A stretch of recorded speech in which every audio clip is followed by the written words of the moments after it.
This video covers our trip to the French Riviera, including Nice, Cannes, Aix, Marseille in France, as well as Monaco. Nice, situated at the southeast France on the coastline of Mediterranean. Beautiful, charming, and attractive to visitors from all of the world.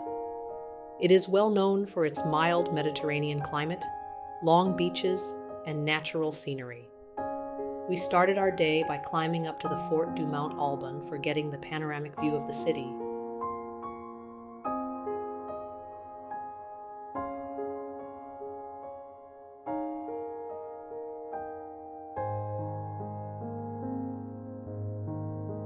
The view was absolutely stunning as the entire city and its Olympia port were all clearly viewable under the morning sun.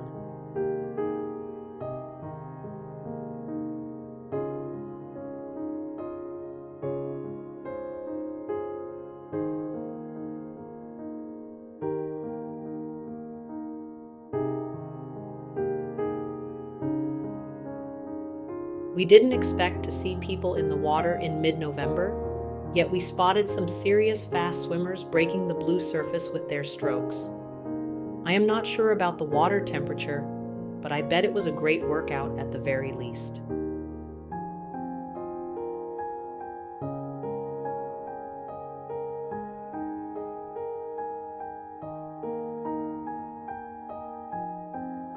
There are actually some small swimming pockets here hidden in the rocks away from the flat beaches. It seems more interesting. The iron ladders are provided to access the water.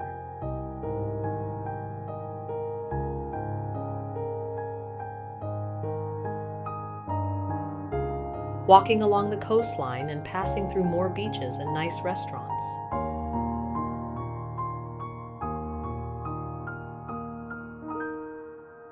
Passing by the Olympia port.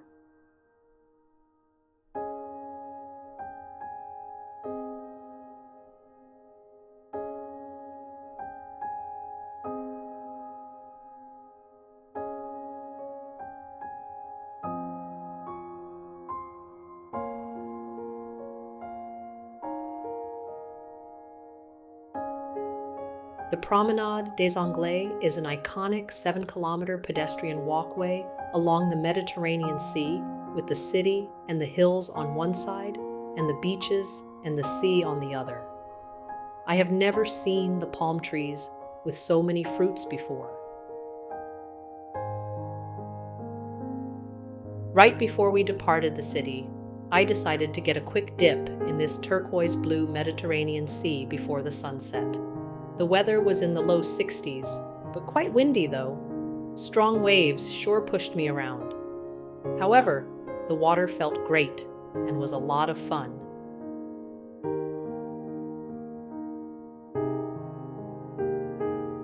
We walked back on the Promenade des Anglais after the quick dip in the water and just in time to catch the magnificent sunset.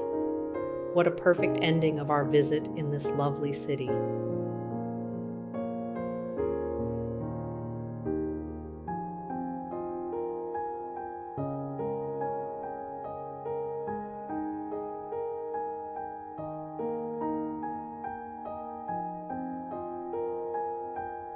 Some footage and photos of the street squares and museums in Nice.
What an impressive street artist.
Strolling around the old Nice neighborhood.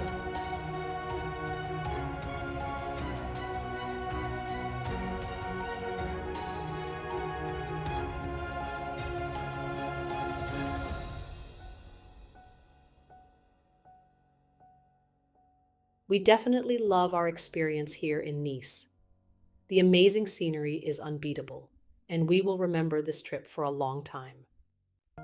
A short train ride from Nice towards the west is another city of the French Riviera, Cannes. The Antibus Street is a major shopping street here.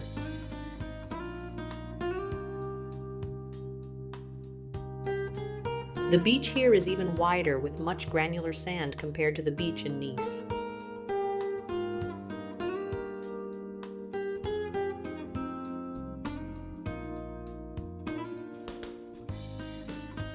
It seems to be a day with very strong wind. Many restaurants on the beach had to clear out the plates from the outdoor tables as the sand was blowing around.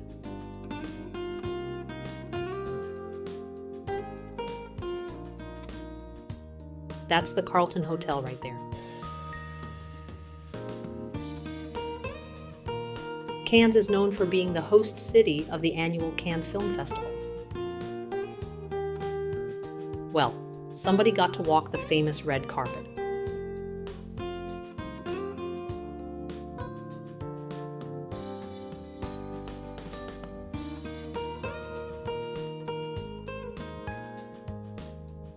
Le Souquet is the Cannes Old Town district near the port, known for its winding cobblestone streets lined with restaurants and stunning views of the Bay of Cannes.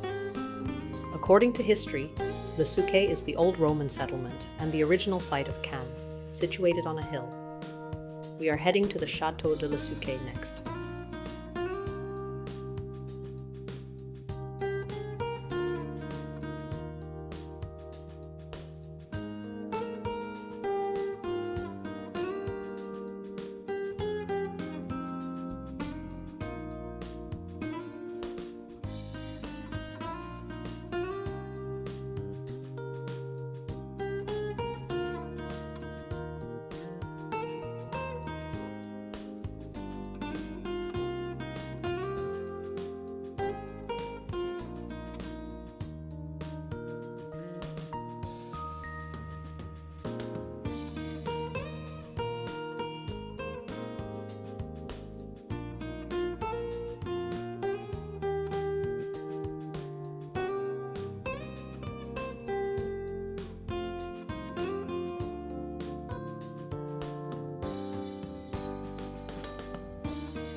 This is the Nice Open Air Market, and that's all we saw in our short stop here in Cannes.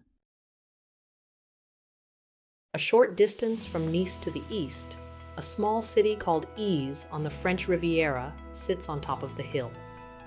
We decided to squeeze our time for a quick peek here. There was actually no line of sight of the city up on the hill from the train station.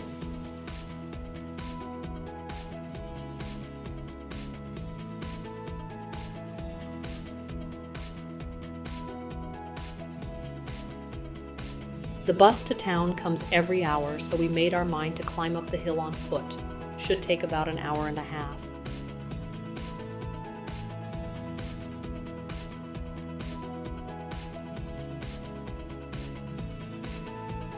The climb became tougher as the pavements changed.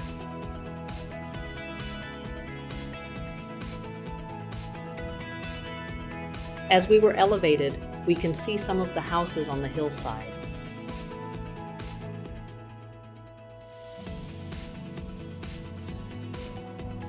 Keep on climbing, the surface became even more challenging. But we didn't take any break as we knew we needed to get back down before dark the same route. We were finally on top of the hill. Entrance to the Chateau Isa, a luxury 5-star hotel perched on a cliff overlooking the Mediterranean Sea. Jardin Botanique des sits right next to the hotel.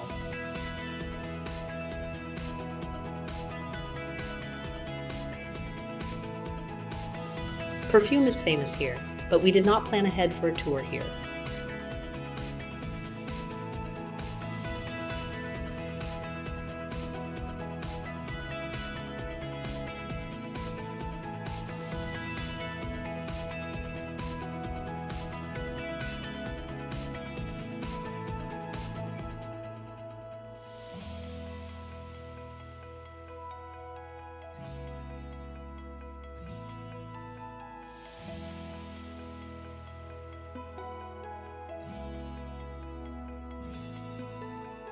Making our way down the hill after a short random stroll on the city streets, we enjoyed our quick stop at this tiny, charming medieval hilltop village.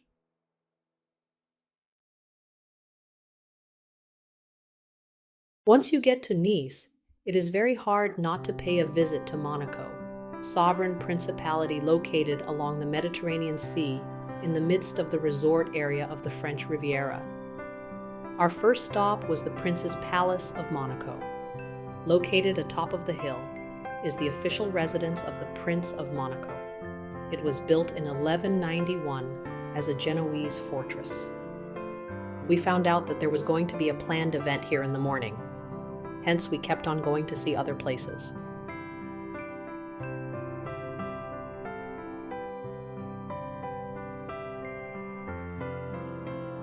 Look at this little yellow three-wheeler.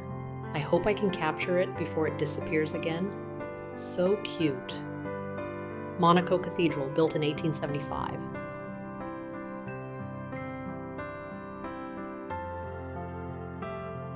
Monaco Supreme Court.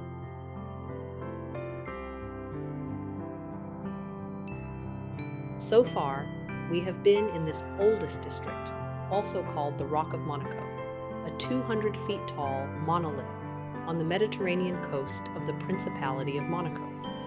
It overlooks the Mediterranean Sea and the Port Hercules. I found this photo on the internet as it best illustrates what the Rock of Monaco looks like. This is the city council, and you can get your passport stamped here if you like.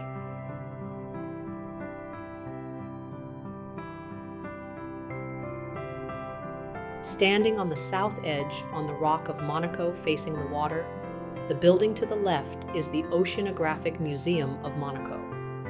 This entire area is actually a nice park with great views.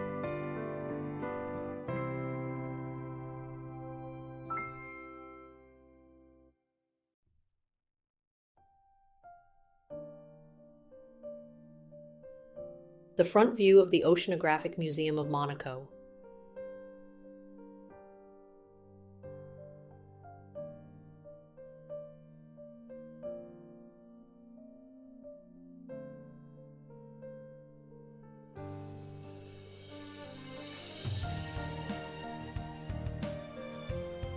We are now out of the Rock of Monaco district, walking along the coast, passing by the Car Collection Museum and the harbor.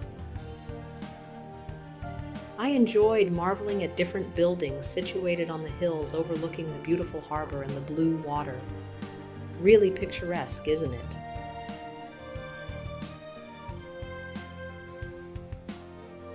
Looks like important figures coming through here.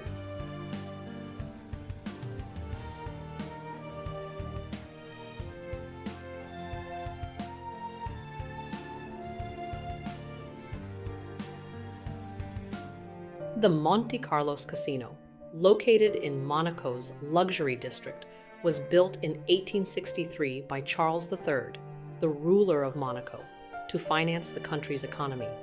It was designed by architect Charles Garnier, who also designed the Paris Opera House. The interior of the casino features a stunning atrium with 28 Ionic columns, made of onyx, surrounded by marble paving.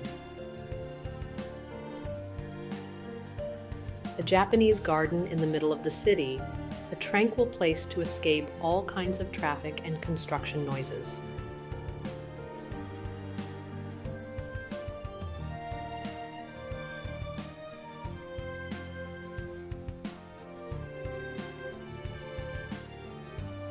The beach here is long, peaceful, and truly attractive, especially when the surface is calm. We enjoyed all the scenery and friendly people of this small but beautiful country.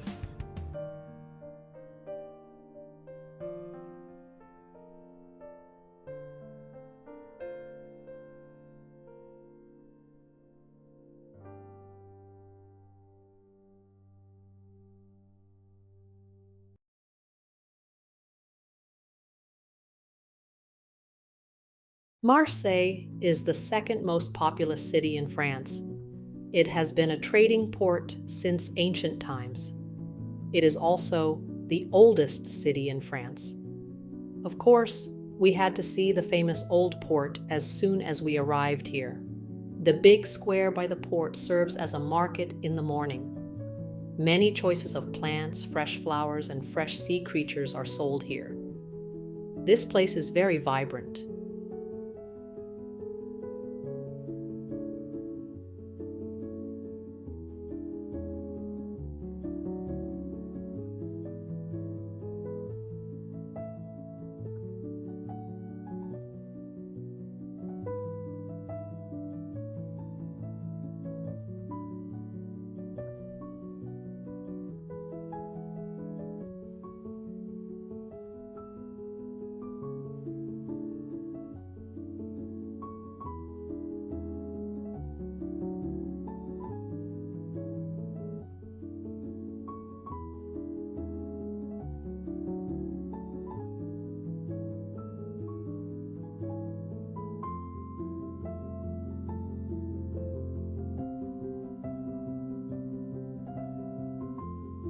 The highest point in the city is the Basilica of Notre Dame de la Garde, a Romano-Byzantine church and the icon of the city.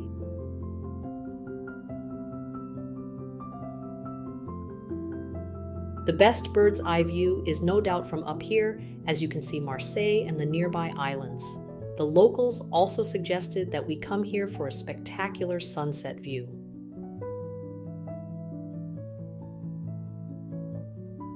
The smallest island right in the middle here is actually where the famous Château d'If is located.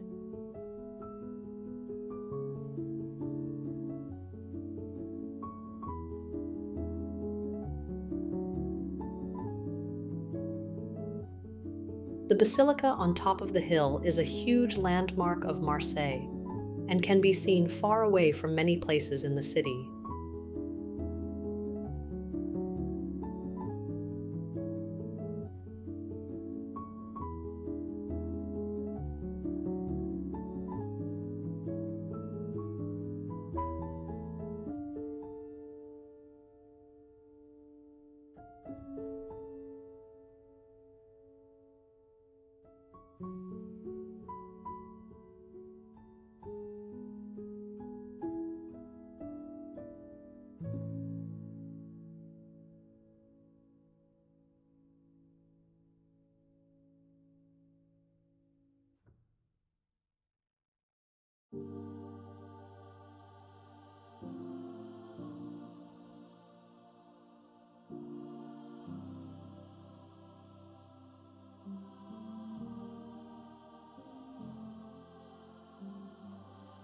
Inside the basilica, the arched ceilings are incredibly beautiful and very well maintained.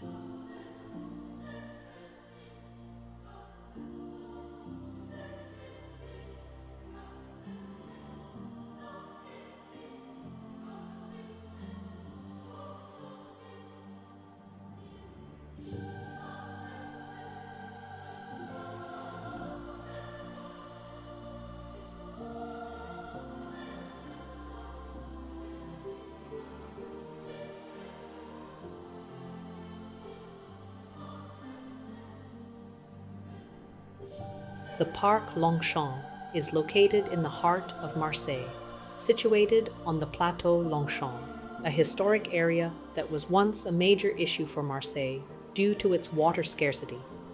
The park was created to commemorate the arrival of water through the Marseille Canal, which was completed in 1847.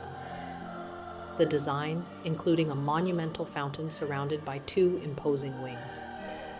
The left wing houses the Museum of Natural History, featuring 18th century curiosities, while the right wing houses the Museum of Fine Arts, showcasing paintings and sculptures from 16th century.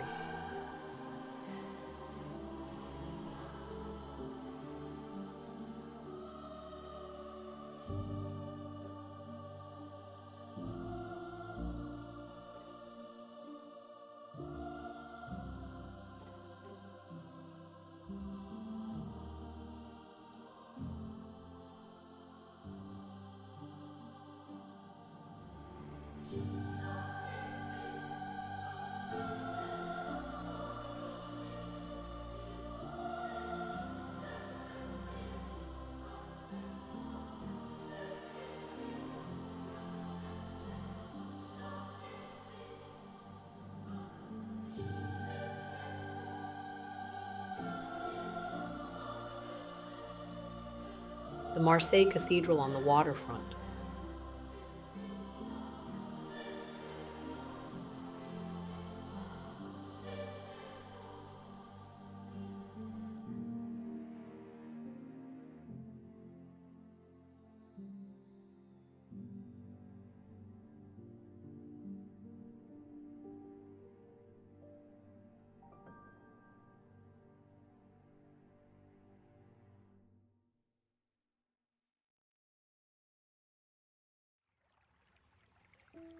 Fort Saint-Jean was built in 1660 by Louis XIV, a well-preserved fortress guarding Marseille at the entrance to the old port.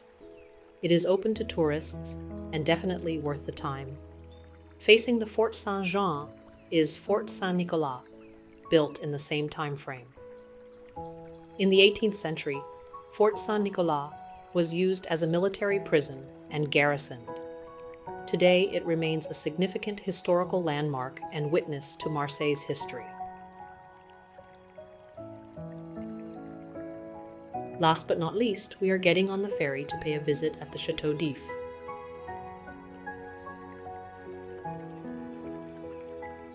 Château d'If was built between 1524 and 1531 under King Francis I. It was a fortress to protect the port of Marseille and defend against potential attacks. Over time, it evolved into a notorious place for political prisoners, earning a reputation for its harsh conditions and isolation. The Château d'If's prison cells held many famous and infamous individuals, including Edmond Dantes, the protagonist of Alexandre Dumas' novel The Count of Monte Cristo, who was imprisoned here for 14 years before escaping.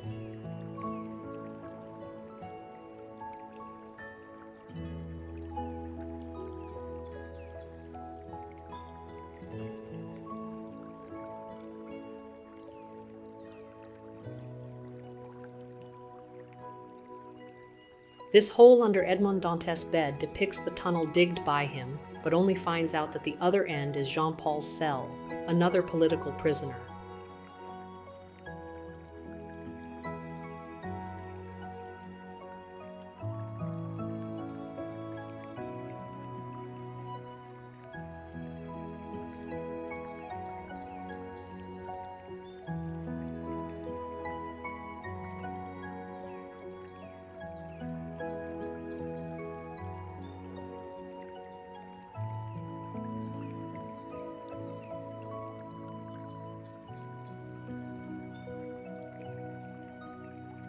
Can you see the engravings on the wall made by former prisoners? There are many writings on the wall in pretty much all the cells. The unobstructed views from outside Castle If is amazing. We consider the visit to this legendary island, and the famous castle was memorable and worthwhile. We like how the prison cells were staged according to Alexandre Dumas' fiction for visitors around the world who learned the existence of this island by reading the famous novel.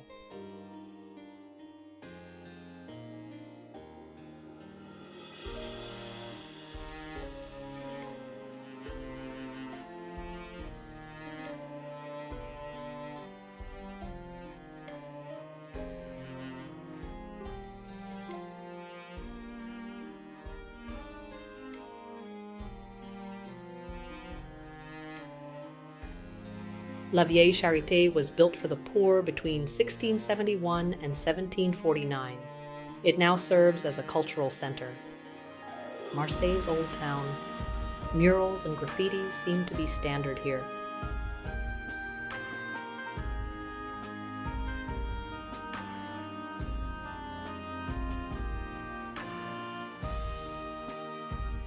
Finally, some snapshots of the Marseille streets. Overall, we enjoyed the old port, the architecture, and the culture of this historical city. However, our disappointment was that dog wastes were not being cleaned up on many of Marseille's streets. It became stressful and frustrating walking after dark, which was what we learned to avoid doing. This covers our entire trip at the French Riviera. Thank you for viewing.